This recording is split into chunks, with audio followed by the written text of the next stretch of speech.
route. Something, I repeat, has happened in the motorcade route.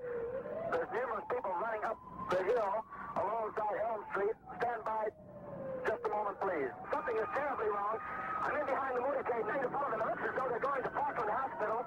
And just now we've received reports here at Parkland that Governor Connolly was shot in the upper left chest, and the first unconfirmed reports say the president was hit in the head.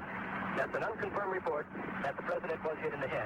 A police car has been ordered. Emergency supplies of blood also being rushed to the hospital. Just a moment. We have a bulletin coming in. We now switch you directly to Parkland Hospital and KBOX News Director Bill Hampton. The President of the United States is dead.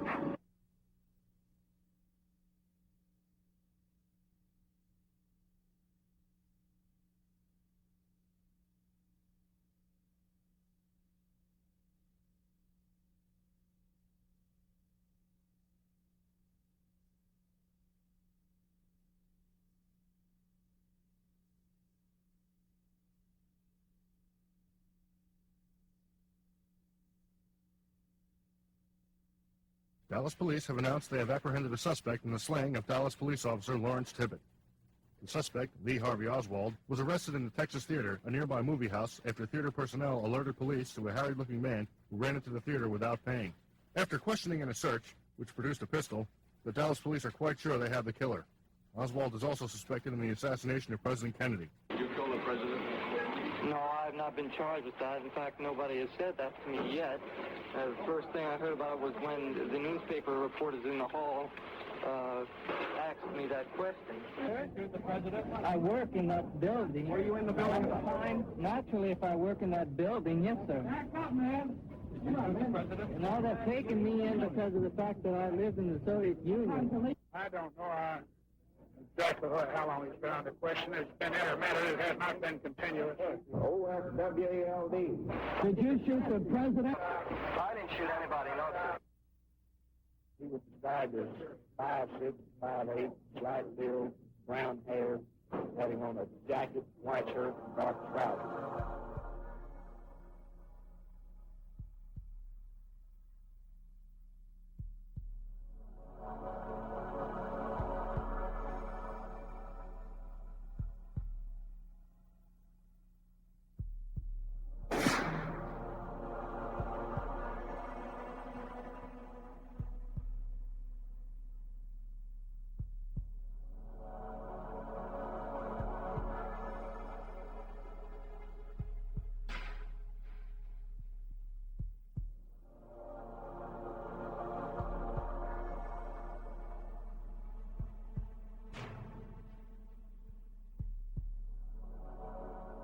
Lee Harvey Oswald, a suspected assassin, had several contacts with the Marcello family.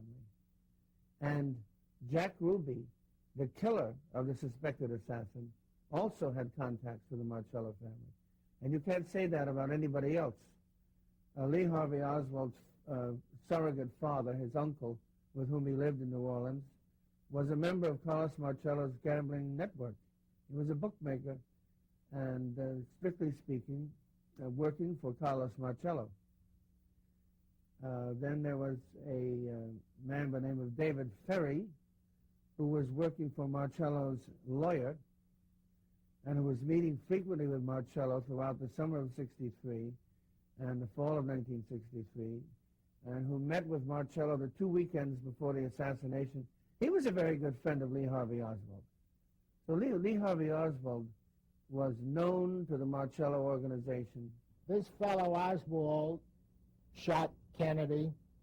Then he had no plan to get away. He just went out into the street, wound up he had to shoot a policeman. Some poor cop just had to shoot him, trying to stay away. No plan, no idea, and got caught. Now, he's in strange hands for 32 hours, in the hands of police. If I hired Oswald to kill somebody, and I heard he's in the hands of police, once this business about people not talking, being stoic, able to take torture, one cigar pressed to the leg, and the man tells you his life, your life, and everyone else's life, right? There's no such thing as guys withholding. Guys can't take pain. So I would know that. What, am I crazy? I mean, I sent him to kill somebody, and now he got caught? No, you don't do that. The first thing if that was a real assassination, they would have shot Oswald on the spot the minute he did it. Bang! Get rid of him right away. They didn't. Or get him away. Well, they didn't get him away. They had no plan. There was nothing because there was no they. It was one lone nut. There is some evidence that Lee Oswald was connected at least with one person who was an employee of Carlos Marcello.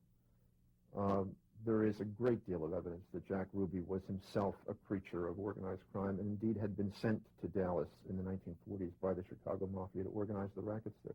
When Jack Ruby stepped into that basement and shot Lee Harvey Oswald, he implicated the Chicago mob with that shooting. There wasn't any question. Jack Ruby was an